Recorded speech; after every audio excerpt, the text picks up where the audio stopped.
Hmm. Record to the cloud. Okay.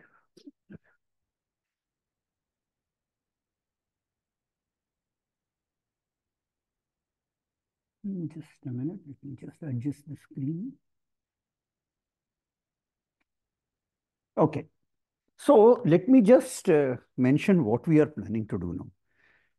You see, we have in the other track, we have sort of gone ahead and done tensor algebra, and the next thing which we will be coming to is tensor calculus.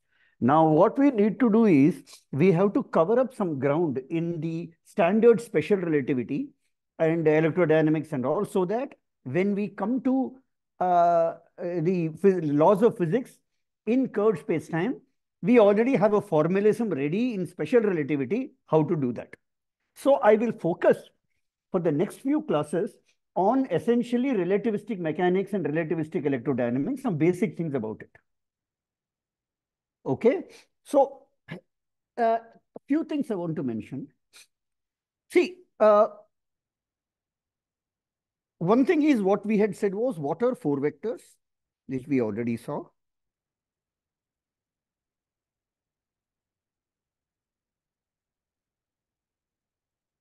Four vectors are set of four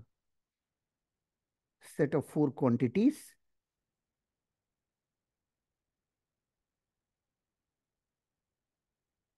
that transform the way x0, x1, x2, x3 transform. And this is the Lorentz transformation in general. Is that okay? Can you hear me? Yeah. Yeah. Yes, sir. Now, here, there is a very important thing which we need to note, and that will become very important in generativity. It is the following. You know, note, xi's are four vectors only in Minkowski space. Now, what does this mean? What it means is coordinates are not in general vectors. What are vectors? It is in general for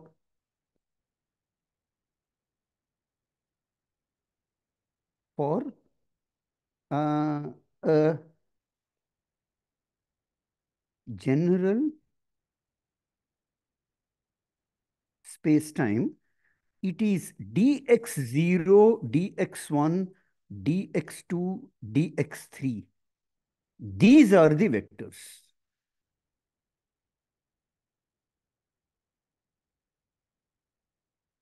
And not x0, x1, x2, x3.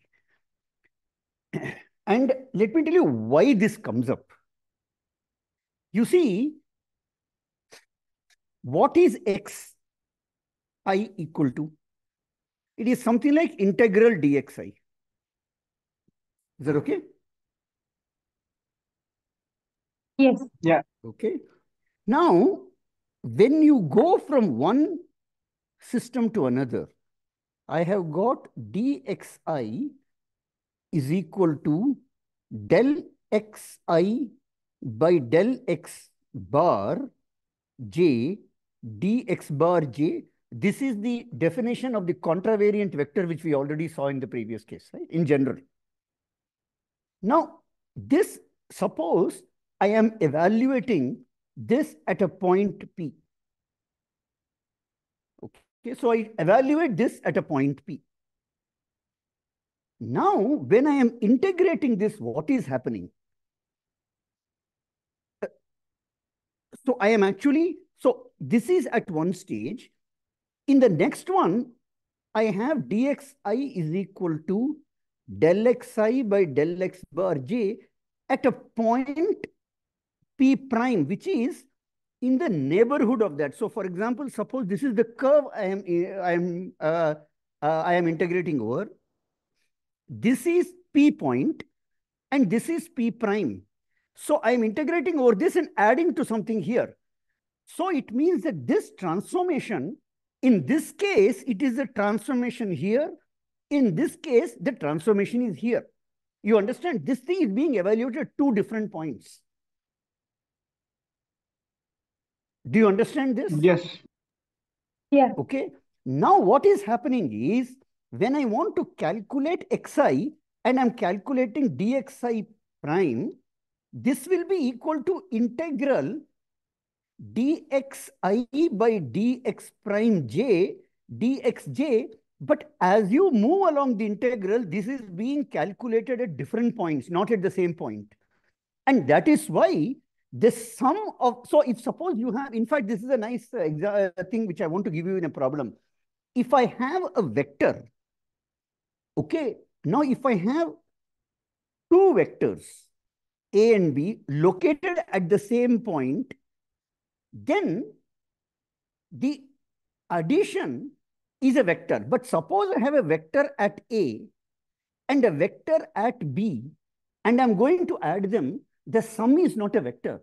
And the reason is the del x by del x bar coefficient for A is evaluated here, and this is evaluated here. So these are not equal and cannot be taken as common. Do you get this point?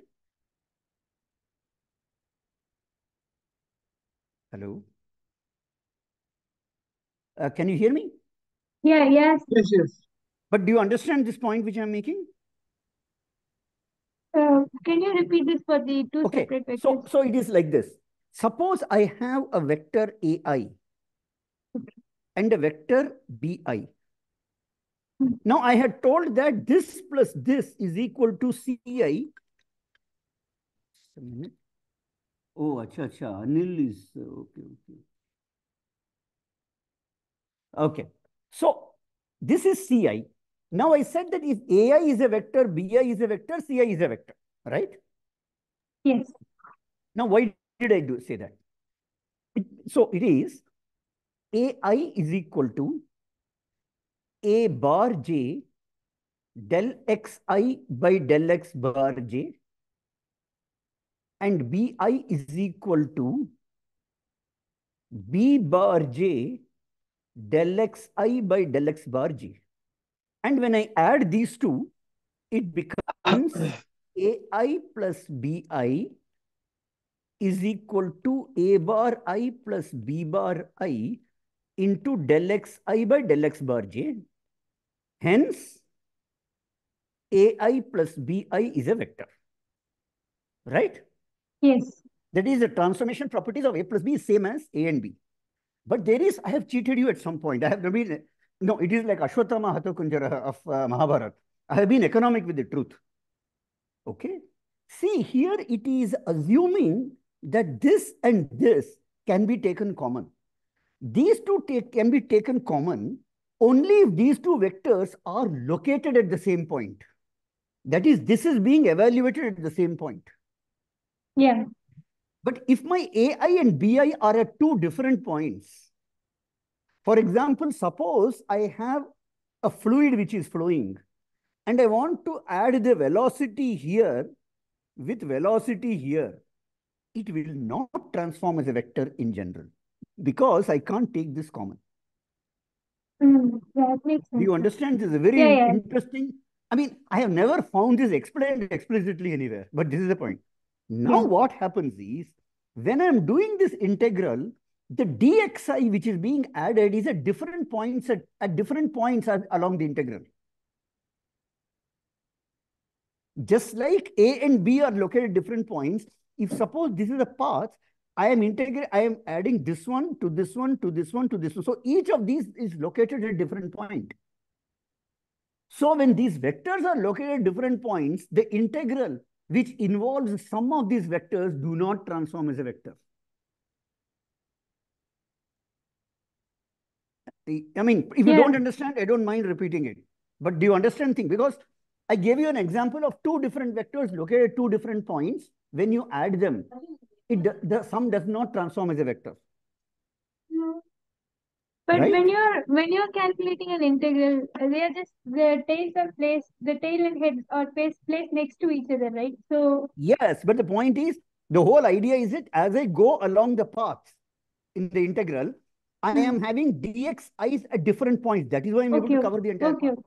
So okay, it means I'm adding dxi's at different points so that okay, sum does not go as a summation. And that is why xi is in general not a vector. It is a okay, dxi which is a vector. okay. Okay. But now, why is it that we are able, we in this problem comes up, does not come up in Minkowski space? It does not come up in Minkowski space. Why? Because in Lorentz transformation, xi, x bar I and xi are related in a linear fashion. As a result, this quantity is a constant number, whatever be the point it is calculated, so that can be taken common. See, if it is Minkowski, although these two are evaluated at different points, their values are the same because it's a linear function. This derivative is a constant. And so I can take it common here. Yeah. Okay. Is it clear to everyone? Yes, yes. Yes. You see, this is a very, very interesting and subtle point.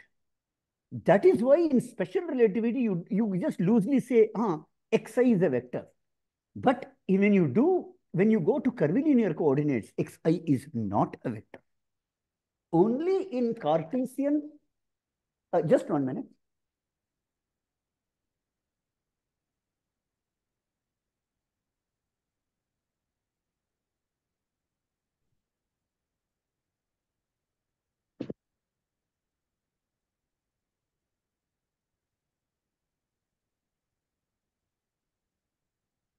Only in Cartesian or Minkowski, it is a vector. Only under Lorentz transformation, this summation is a vector because Lorentz transformation is a linear transformation, and hence the partial derivative of del xi by del x bar j is constant, even if it is evaluated at different points. So even when it is evaluated at different points, I can always take that factor as common, and hence the sum transforms as a vector. Is it okay? Yes. Okay. So loosely, when linear transformation like Lorentz transformation, you can say that x0, x1, x2, x3 are vectors, but in general, it is safer to put it like this. Okay, so that is one thing. And more specifically, from what we have learned earlier, these are contravariant tensors, or contravariant vectors. Right? We already done that. It's the upper index and so on. Okay, in this transformation property. Fine. Now, what I am doing now is general for the track 1 also. See, now if suppose I have a contravariant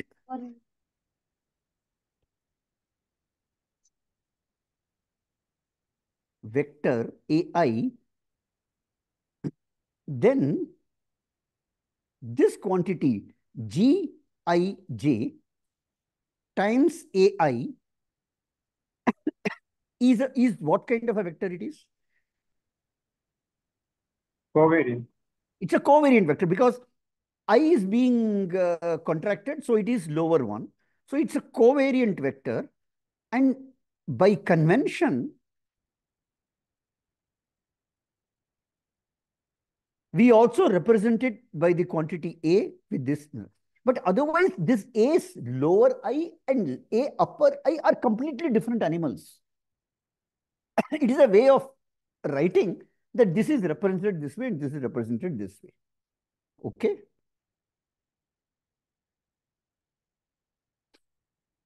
Now there's one thing which you need to remember. Now, in special relativity,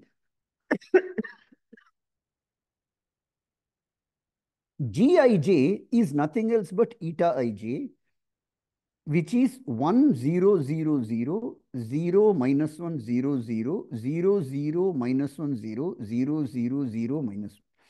Now, there are many conventions. One of the conventions people follow is to use minus for time and plus for space. As long as we are following the same convention throughout, it will not matter.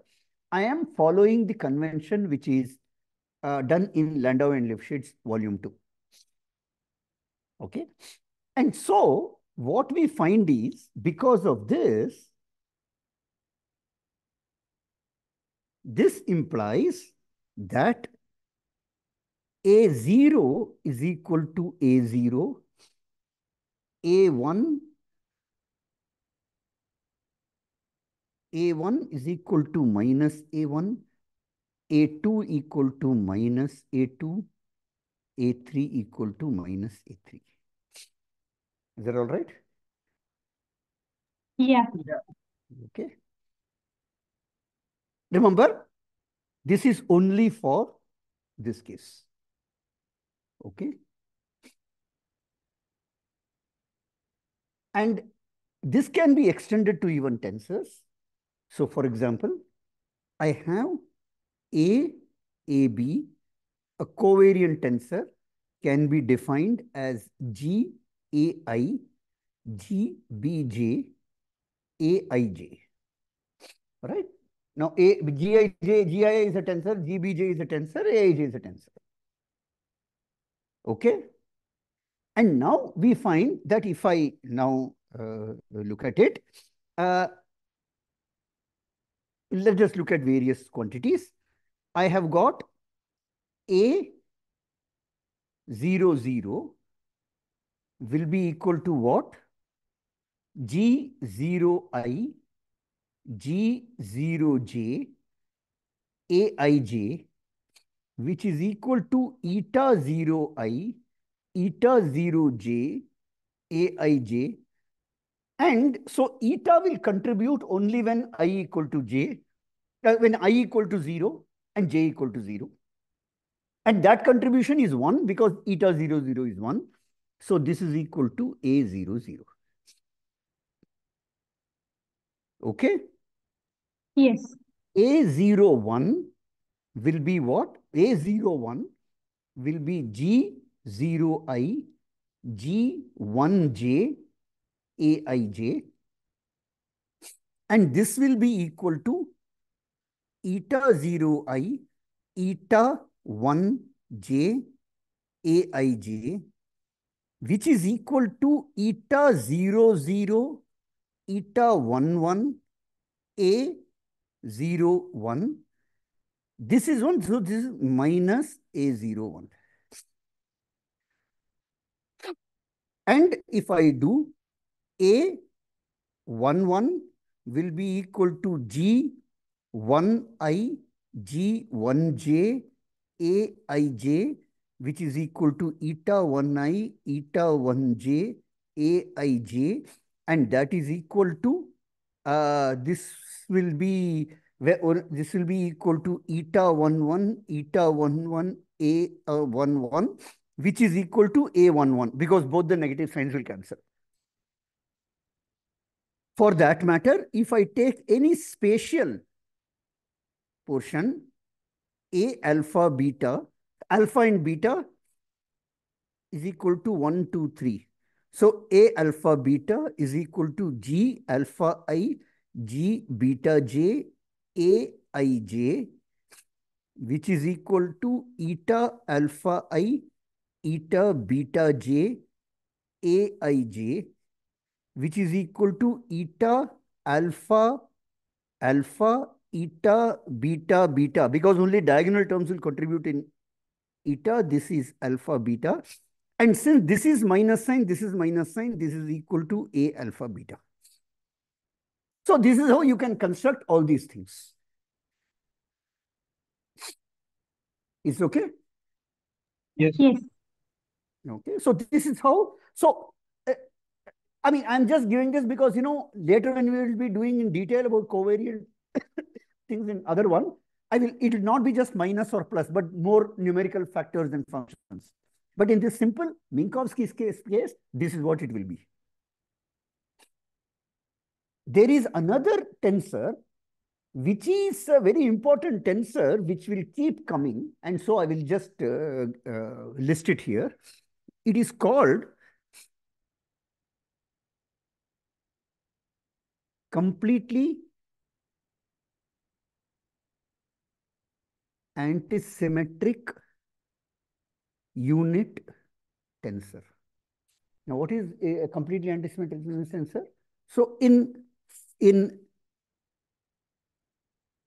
so yeah. So I can do this in both 3D and 4D. We do it in 4D first. 4D. It is this is a quantity which is epsilon 0, 1, 2, 3 equal to 1. Okay. And it picks up a negative sign on interchange of any two indices. So it means that, say, epsilon 0, 2, 1, 3 will be -1. But if I make one more change, so epsilon 0, 2, 3, 1, this will be equal to +1. And by corollary, it will be epsilon 0, 0, say anything, 1, 2, will be equal to minus epsilon 0, 0, 1, 2, because I'm interchanging both zeros, but these are the same, which means epsilon 0, 0, 1, 2 equal to 0. Implies if any index is repeated, then epsilon I j k l equal to 0. So you understand what kind of an animal this is? Yes. Okay. And the same thing for the 3 dimension. Okay. So let me just, for rationing of space, let me just put it this way.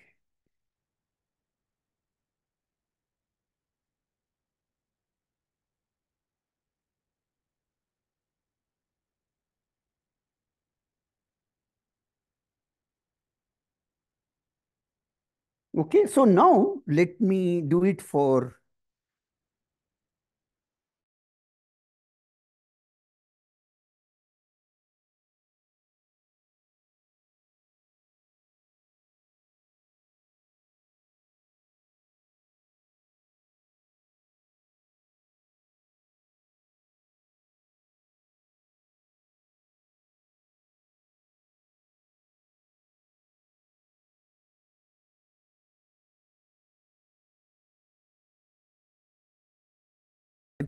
epsilon I j k l equal to 1. That's what we have defined just now.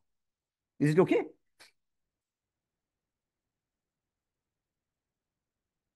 Is it okay?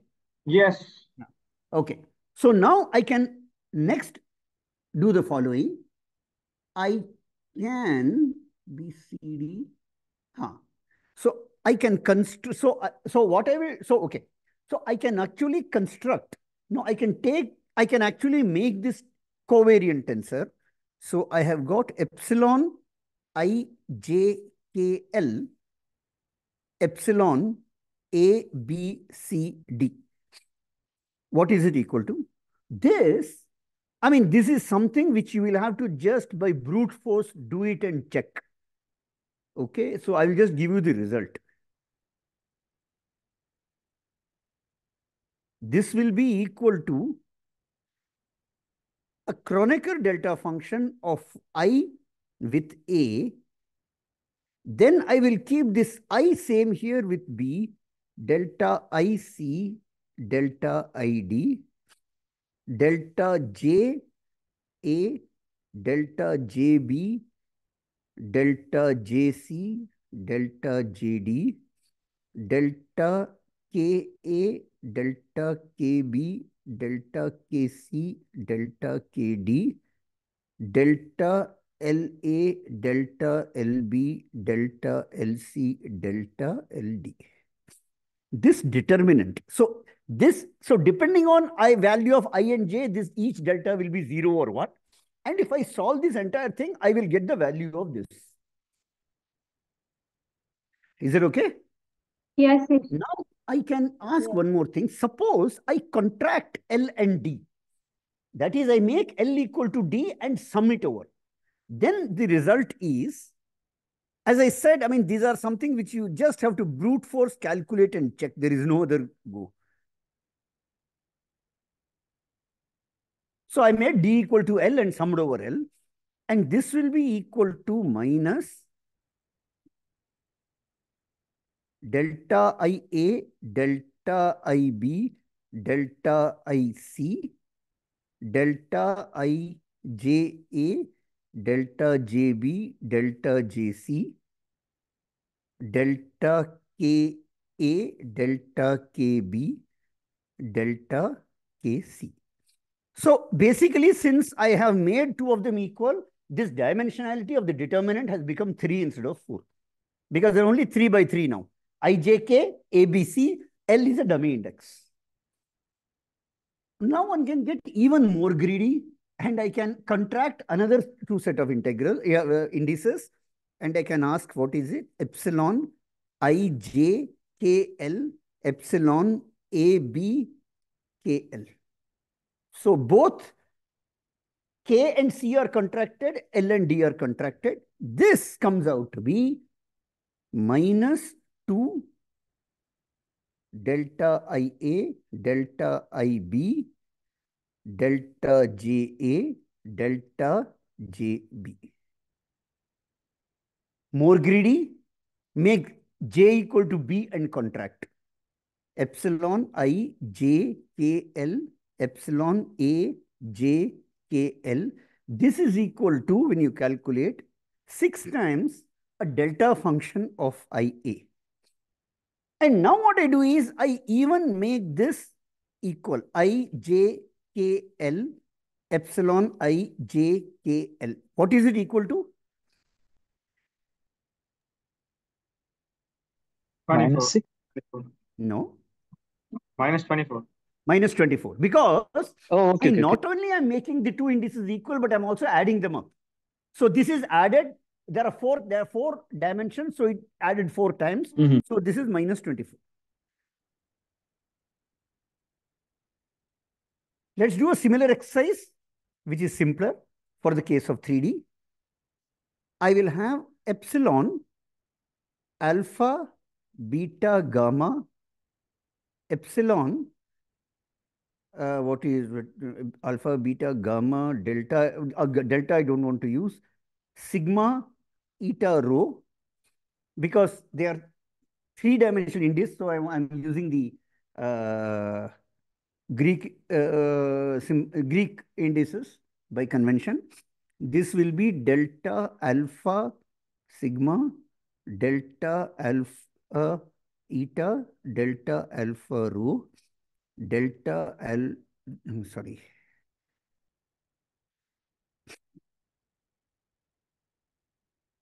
Delta beta sigma, delta beta eta, delta beta rho, delta gamma sigma, delta gamma eta, delta gamma rho.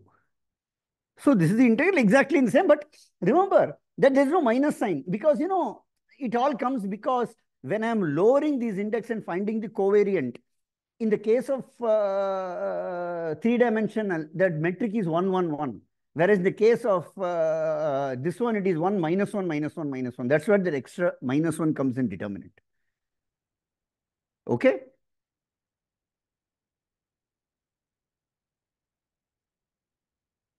Is that fine? Yeah, yeah. So then epsilon alpha beta gamma, epsilon sigma eta gamma. This will be equal to, this will be equal to delta alpha sigma, delta alpha eta, delta beta sigma, delta beta eta.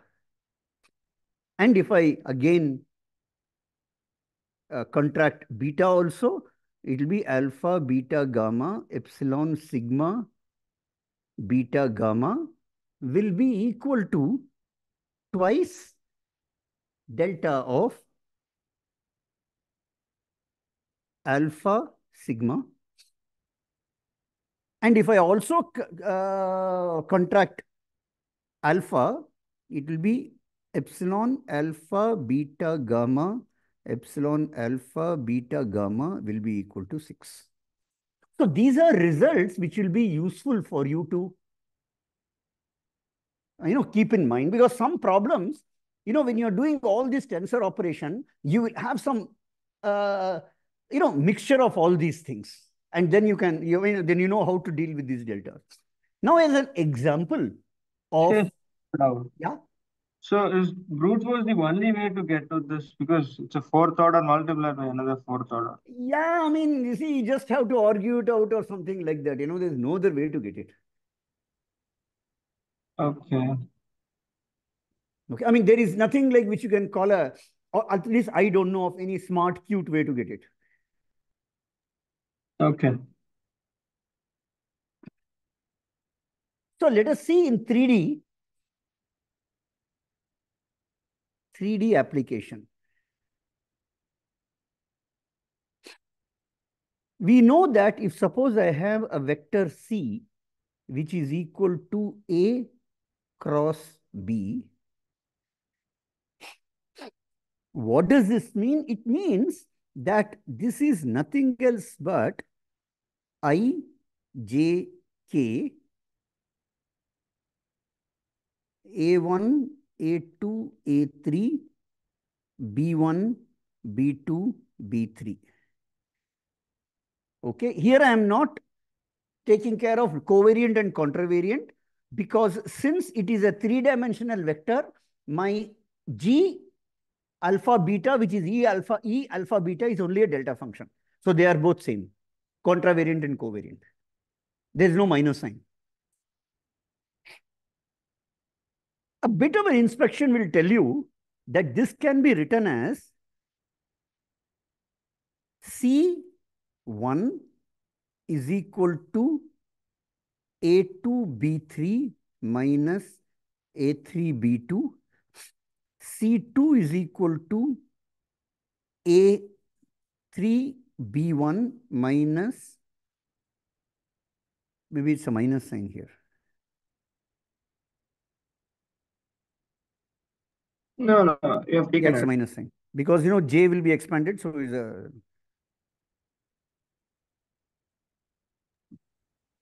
No, you have taken the minus sign inside, I guess. No, it will, because second, J, A1B3 minus Yeah, but A3B1. then if that has to be there, then it must be written as A1 by 3 minus A3B1. No, what is it? I think the one you wrote before is right. No. You see, J is 1, 2, it's odd. So the determinant is A1B3 minus A3B1 with a minus sign.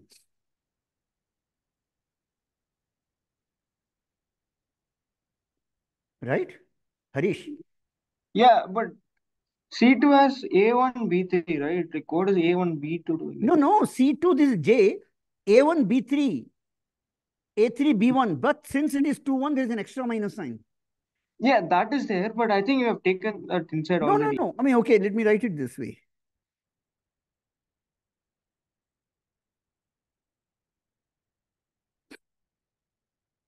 C2 is equal to, since it is J, it is a minus sign, which is okay. Then I have A1, B3 minus A3, B1.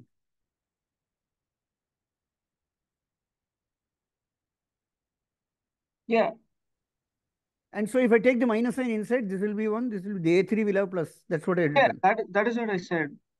You have taken the minus sign inside already. So this is what it is, right? Yeah. Yeah. And then I have C3 is equal to A1, B2 minus A2, B1. Here, in order to express this, a good way of expressing this will be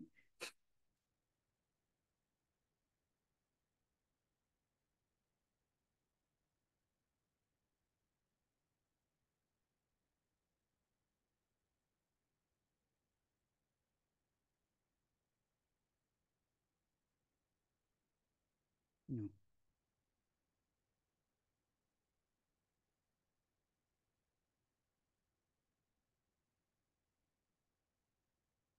A good way of expressing this will be uh, in terms of epsilons is C alpha is equal to,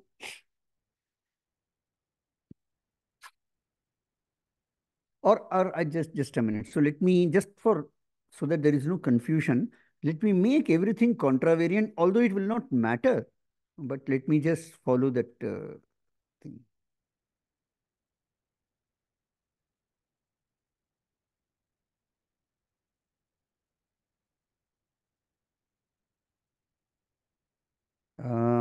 No, just a minute. So I will write it as C1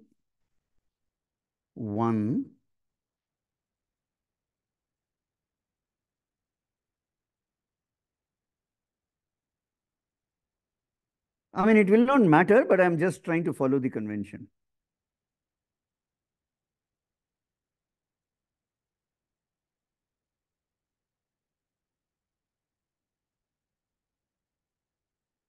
Okay.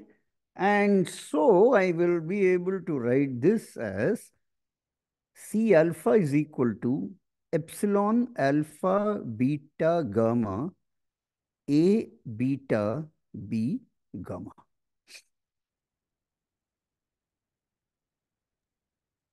Do you understand what it is, or should I explain? Yes, yes, understood. Okay. Yeah. Others, Ariel, Yeah, it makes sense. Anil, Snigdha. So basically, when what will happen is, suppose you take alpha equal to 1. Then alpha equal to 1, beta and gamma cannot be 1 because it will become 0 because of the property here. If the two things are equal, two indices are equal, it becomes 0. So beta has to be 2 and gamma has to be 3, or beta has to be 3 and gamma has to be 2. So we'll sum over this. But one of them will be plus, the other will be minus 1. So I'll get these quantities. Okay? Yes, yes. Okay. So this is an example where you can use this kind of a thing. This fully antisymmetric unit tensor. This is where it is used. And this will be coming in various places as we go along. Okay. Now, okay, I will just tell you that I am following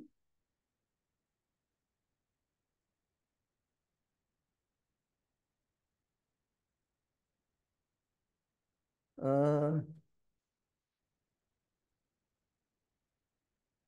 chapter 1, Lorentz transformation. This is okay. I am following section 6, Landau and Lifshitz, volume 2. Okay, right. So just, okay, a few more comments will be of order. Here, for example, in the earlier one, I can actually write here that if I have AI, this will be equal to A0 plus A1 plus A2 plus A3. But now this is equal to, as far as 0 is concerned, since my eta ij equal to 1, -1, -1, -1, and 0, all these places, I will have this as A0, sorry, A0 minus A1 minus A2, or rather, okay, so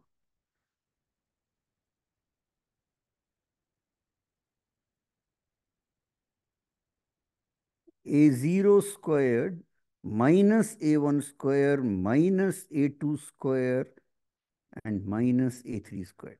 Now you remember this is what happens in dx0 minus dx square minus dy square minus dz square. It's the same thing.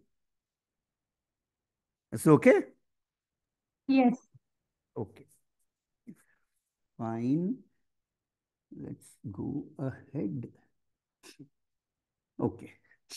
Next we come to, and all these, just like dx, just like the xi, these vectors also will follow the same Lorentz transformation laws. Okay.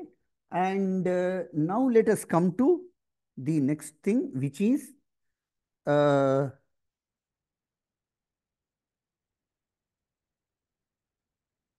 velocity and four momentum.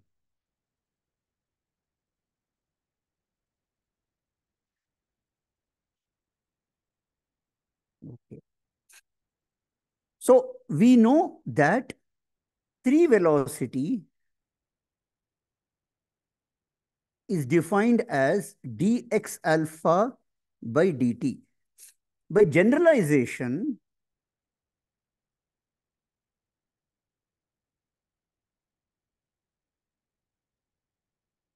I have the four velocity as dxi by the invariant time ds, proper time. I have taken c equal to 1.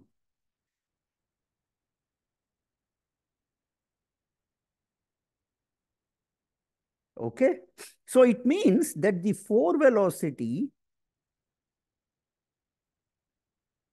ui is equal to dxi by ds. I mean, have you people done all this? Yeah. Yes. So should I skip it or should I do it?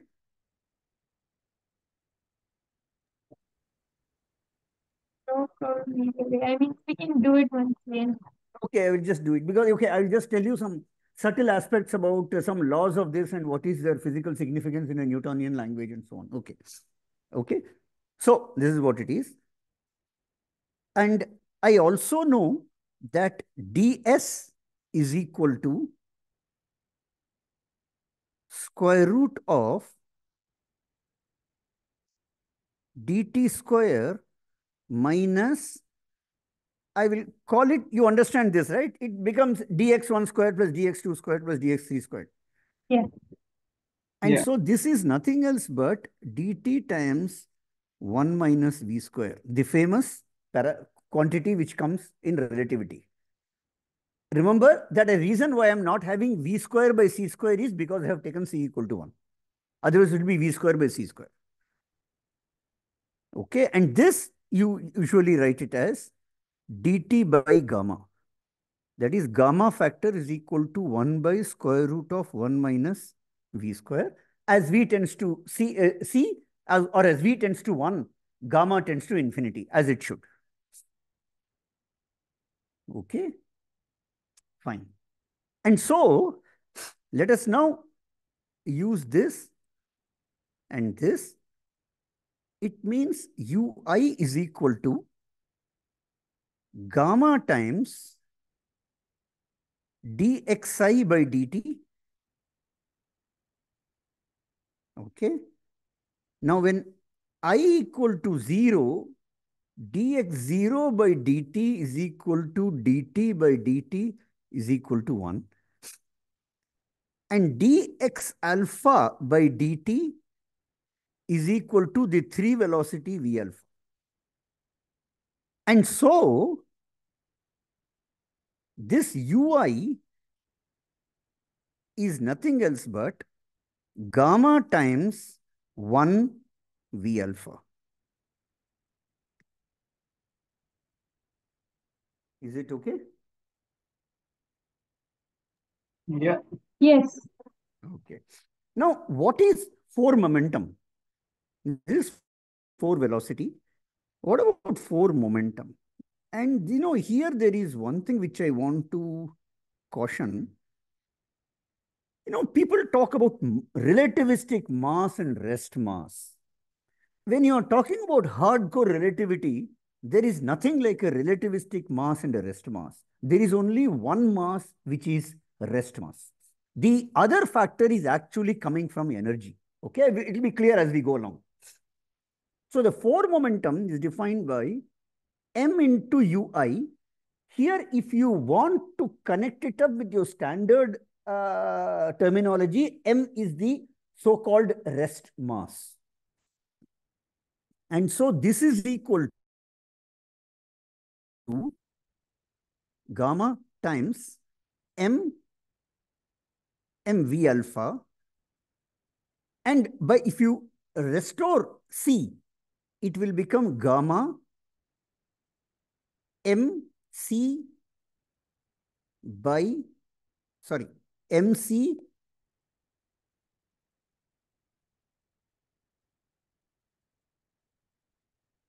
mv alpha, which is equal to gamma mc and the 3 momentum p alpha. Is that okay? Yeah. Yeah. Right. And now, if you now look at the 0th component,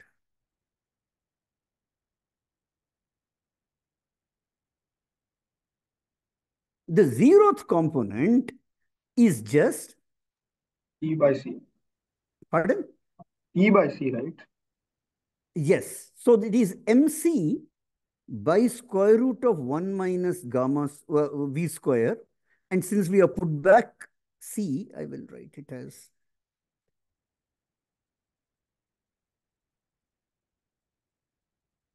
which is equal to mc square by square root of 1 minus v square by c square 1 by c. Now, this is that m by 1 minus v square by c square is what you have been calling relativistic mass. And you multiply by c square, that is the energy. So this is nothing else but energy by c. Is it okay? Yeah. Yes. Okay. And the other components will be, what I call, so here I need to make a distinction. Let me just keep it as, okay, let me not write this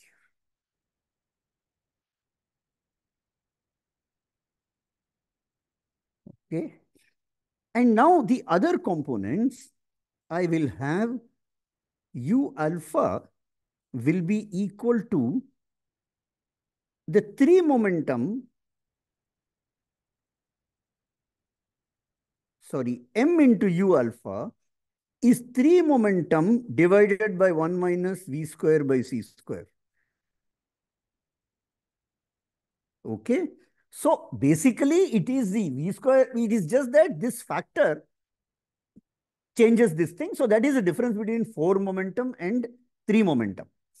And now suppose, now let us look at this quantity. I have ui. Let me calculate this. This is equal to ui uj eta ij, which is equal to u0 square minus u1 square minus u2 square minus u3 square. Okay. And this we saw. So suppose I calculate this quantity m times. Okay, no, let me just have this right. This is equal to this. Now, what is this equal to? This quantity is equal to dxi by ds, dxj by ds, eta ij, which is equal to eta ij dxi dxj by ds square, which is equal to 1, because the numerator is just ds square. And so ui is equal to 1. And again, it's because, you see, so I will just add that actually ui is equal to c square, but c is equal to 1. So that is the thing. Is it clear? Yes. Yes. Okay. So the ui, now what does this mean? The ui is equal to 1. Let us see this. Now, let me restore C. So I will have ui is equal to c square, which implies that u0 square minus q square equal to c square. And I will multiply this by, sorry, hey, what happened?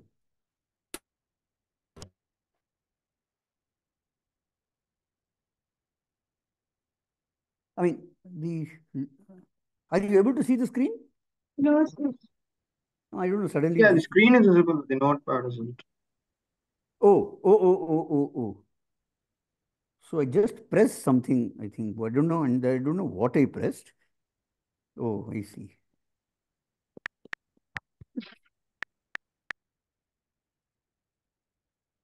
Yeah. Can see it? Yes. Not the. Ah, now yes. Yes. Okay, fine. So now this is equal to this. Now I will write this, I will multiply it by m. Should I multiply it by m? No, I will multiply this by m square c square. So this will be m square c square u naught square minus m square c square u prime square is equal to m square c4. If I now use this thing which I did here, you will get that it is e square minus p square c square is equal to mc square 4. It is the usual energy momentum relationship which you get. Is it clear? MC squared, right? Yeah. Oh, yeah, sorry. Right? Yeah.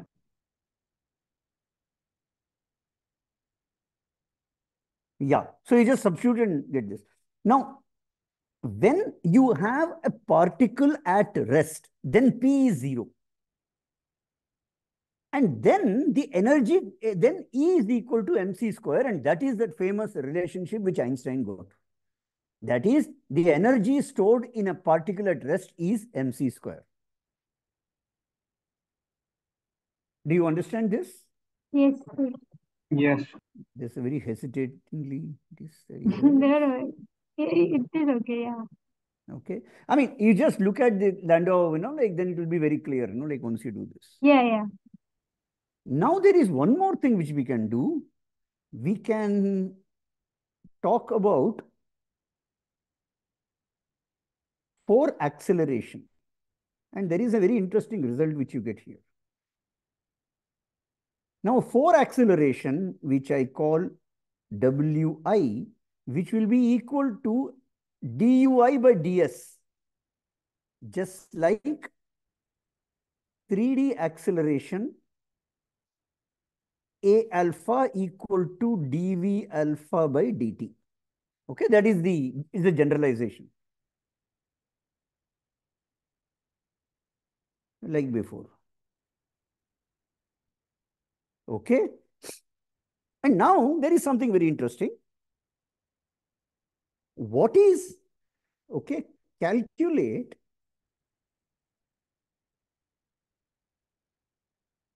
UIWI. That is the inner product, I mean the contraction of these two. So let us do the following.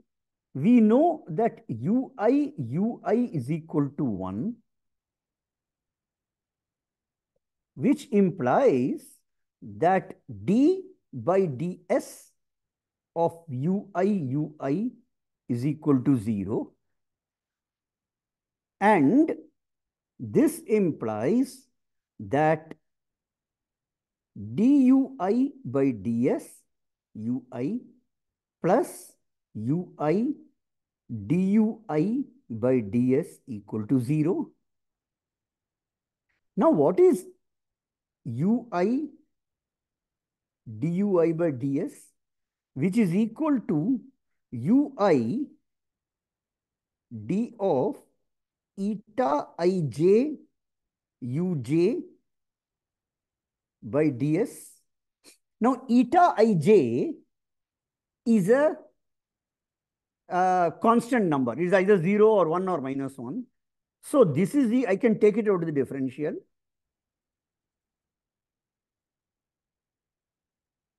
Now, remember, what?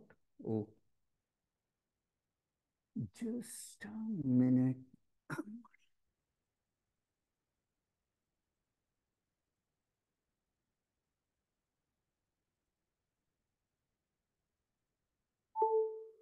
Okay. So now, so du j by ds. And now this is nothing else but uj duj by ds, and which is equal to ui dui by ds, because j is a dummy index. Okay. Therefore, ui di by ds is equal to ui di by ds, and if you look at these two, then this will just become ui. So this will just become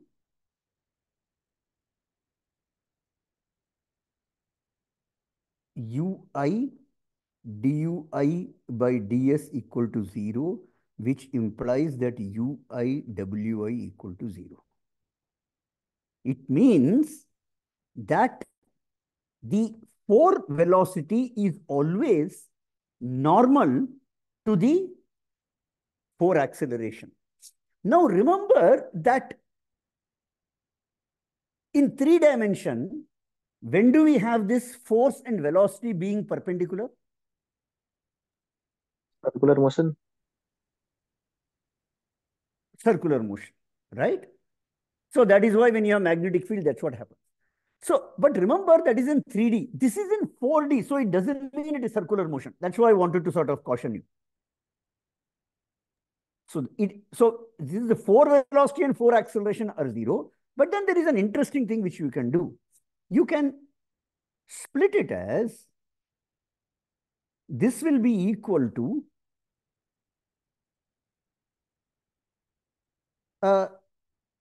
uj wi eta ij equal to 0, which implies that u0 w0 minus u1 w1 minus u2 w2 minus u3 w3 equal to 0.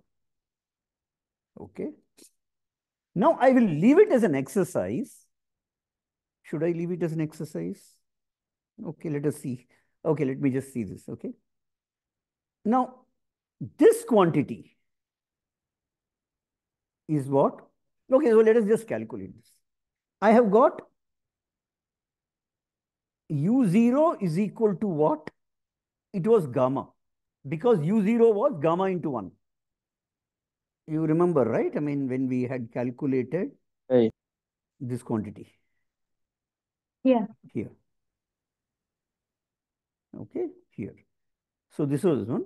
So this is gamma. And so W0 is d u0 by ds, which is equal to gamma times du0 by dt, which is equal to gamma times d gamma by dt. Okay. Now, what is d gamma by dt? I know that gamma is equal to 1 by square root of 1 minus v square, again c equal to 1. So here the v is 3 velocity. Huh? So d gamma by dt is equal to minus 1 by 2, 1 minus v square to the power minus 3 by 2, minus v 2v. Yeah, I think it should be v alpha by dt. That's because the v square is v dot v. So it is v1 square plus v2 square. That's why you will get this. Is this clear how you will get this? Yeah. Okay. And so this is equal to 2 cancels, 0, 0 cancels out. So it will be equal to v alpha, a alpha, which is the acceleration, divided by 1 minus v square 3 by 2 is equal to gamma cube v alpha a alpha.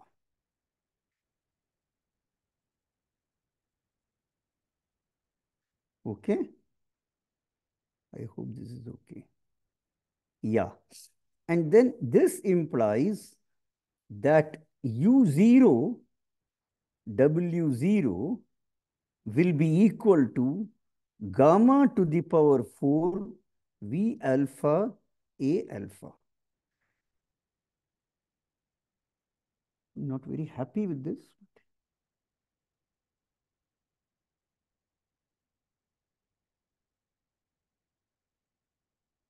Probably I should do it in a slightly different way.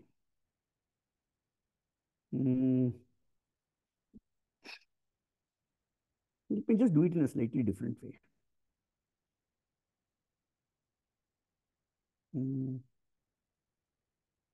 Velocity. Okay. So let me do it this way. I mean, alternative approach.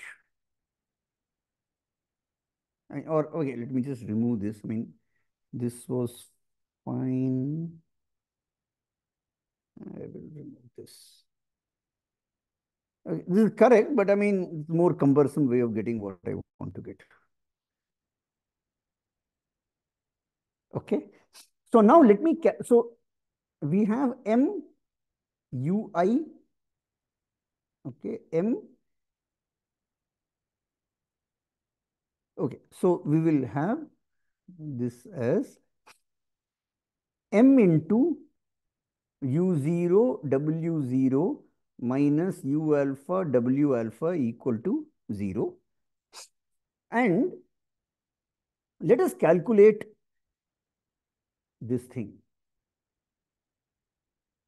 Let us calculate. Not very happy with this. Okay. Okay, so let us calculate this m w0 u0.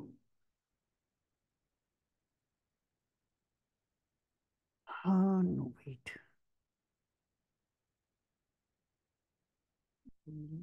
0 by. Okay, so let me do this here. u0 w0 is equal to u0 du0 by ds, which is equal to d u0 square by ds into half.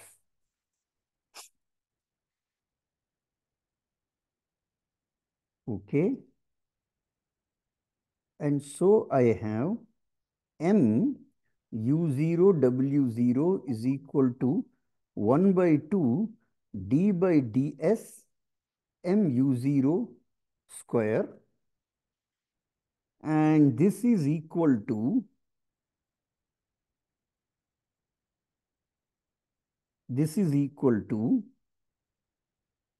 why am I getting this half here? I'm not happy with this half. This is equal to gamma by, just a minute. Okay, I will tell you what is it that I'm getting. This somehow Landau does not give this interpretation. It's a very nice interpretation which is possible. This basically means in the Newtonian limit, rate of change of energy is equal to rate of work done. Okay. Let us, it's just a simple step away, but energy.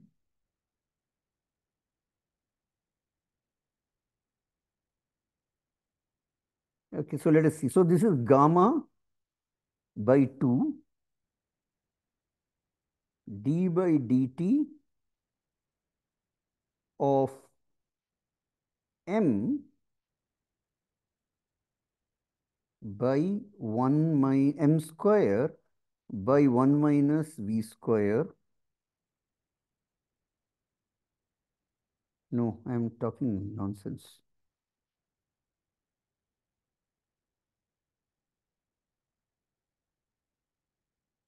Okay, I think this will take care of this. Yeah. Is that all right? This thing? Yeah. Because U0 is just gamma.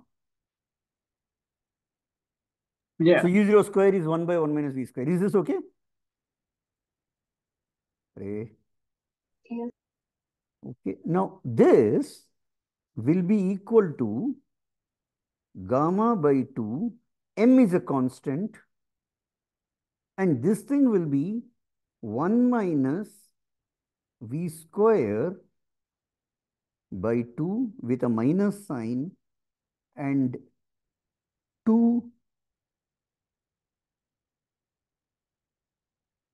v. No, just 1 minute, just 1 minute. Sorry. This is 1 minus v square, u square. Oh, no, no, no. You don't need anything of this kind. Sorry. Sorry, this back and forth thing. See, you have got W0 is equal to, I have got du0 by ds, which is equal to gamma d by dt of gamma. So I have m W0 is equal to gamma d by dt of m gamma with c square, with c value restored. This will be mc square gamma. Okay. And so this will be gamma times d by dt. Is that all right? Yeah. Okay. So this is gamma times rate of change of energy. Now, what about the other portion? You have U alpha, W alpha. If you multiply by m, this is equal to gamma times velocity. And now what is this thing? W alpha we had we calculated W alpha? No, we did not. We didn't calculate W alpha. Okay. So, fine. So this is gamma times V alpha, and then M D V alpha, sorry, M gamma V alpha by ds. And this will be equal to gamma V alpha gamma d by, क्या कर रहा हूं मैं, sorry, wait, sorry. So let me simplify this first.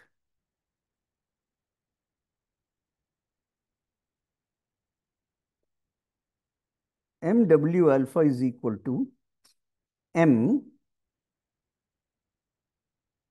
dV, is it dV alpha? Du alpha by ds, which is equal to M gamma d by dt of gamma V alpha, which is equal to gamma square d by dt of mv alpha. Now, what is this? This is just the Newtonian thing of force, rate of change of momentum. Is it okay? Yeah. Plus m How do you get the? Okay, this. plus m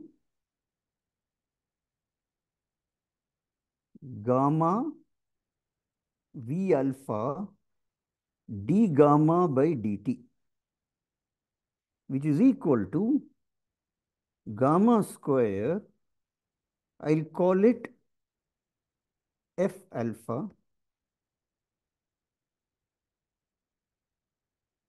plus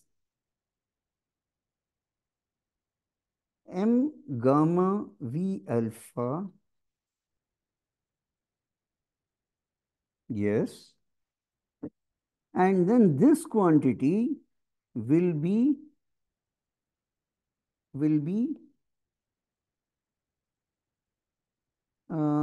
minus half gamma cube minus 2 v alpha v alpha by dt. Is it okay? I've just differentiated this one. So basically, I mean that no, d gamma by dt is equal to d by dt of 1 by 1 minus v square square root, which is equal to d by dt of 1 minus v square minus half, which is equal to minus half 1 minus v square to the power minus 3 by 2 into minus 2v alpha dv alpha by dt. Are you with me? Yes.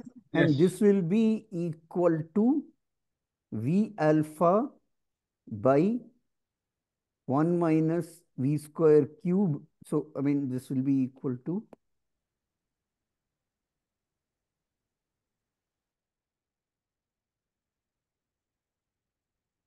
gamma cube v alpha dv alpha by dt.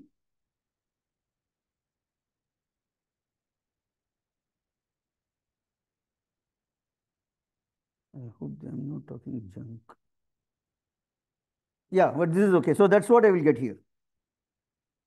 Okay? Yes. Okay, so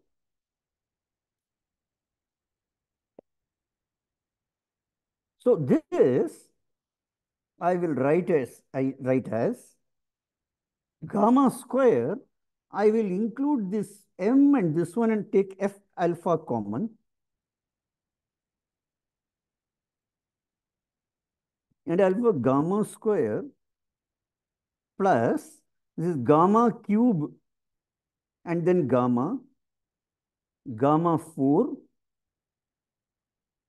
v alpha. And so this is equal to 1 by 1 minus v square by v square by 1 minus v square whole square f alpha. This is equal to 1 minus v square plus v square by 1 minus v square square f alpha, and that is equal to f alpha by 1 minus v square square equal to gamma 4 f alpha. Are you with me? It's just a tedious calculation. Yes. Okay, so it means that this quantity mw alpha is equal to gamma 4 f alpha, and mw alpha u alpha is equal to m gamma 5 f alpha v alpha.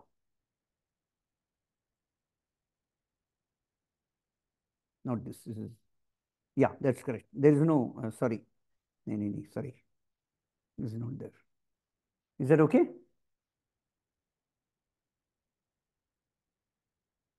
I just substituted it, for this one. Because u alpha is gamma v alpha. So there is an extra gamma, and v alpha and w alpha, the f4 comes. So now we see the following. We saw that u0 w0 was u0 w0 was just, okay, so we had w0 is equal to gamma dE by dt, and so u0 w0 is equal to gamma square dE by dt, and then we had u alpha w alpha is equal to gamma 5 f alpha v alpha, and this, and so we have gamma square dE by dt minus gamma 5 f alpha v alpha equal to 0. Now in the non-relativistic limit, when gamma tends to 1, I have got dE by dt is equal to f dot v, which is my famous result of Newtonian equation. Rate of change of energy is the rate of work done. Do you understand? Yes. So just, just make sure that my, maybe there is some gamma factor, something is there, but this quantity which you say that ui and wi are perpendicular to each other, this thing, this quantity is nothing else but law of conservation of energy. That is, change of energy is equal to work done. Or this is same as the first law of thermodynamics or whatever. Okay? Yes. Okay, so so Landau has written it in, he says, differentiating formulas find so ui wi equal to 0, that is the 4 vector of velocity and acceleration are mutually perpendicular. That's all. But this is the physical content of what it is. Okay, in the limit. Okay, I think I'll stop with this. And from next Can time, you scroll down a bit? I want to copy. pardon? Can you scroll down to the last part? Yeah, but the recording is there, yeah. Yeah, but like I was using CE, but I didn't use C is equal to 1, so I got mixed in a bit. No, then you just put c equal to 1 and get it. But I would put a caveat.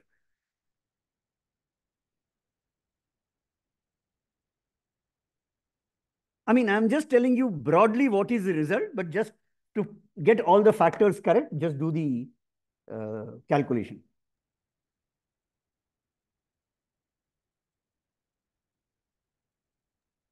Chase, Huh. in the first part, you said that sum of vector in general, that curvilinear coordinate is not vector. Yes. No. Sum of two vectors located at two different points in a curvilinear coordinate are not vectors.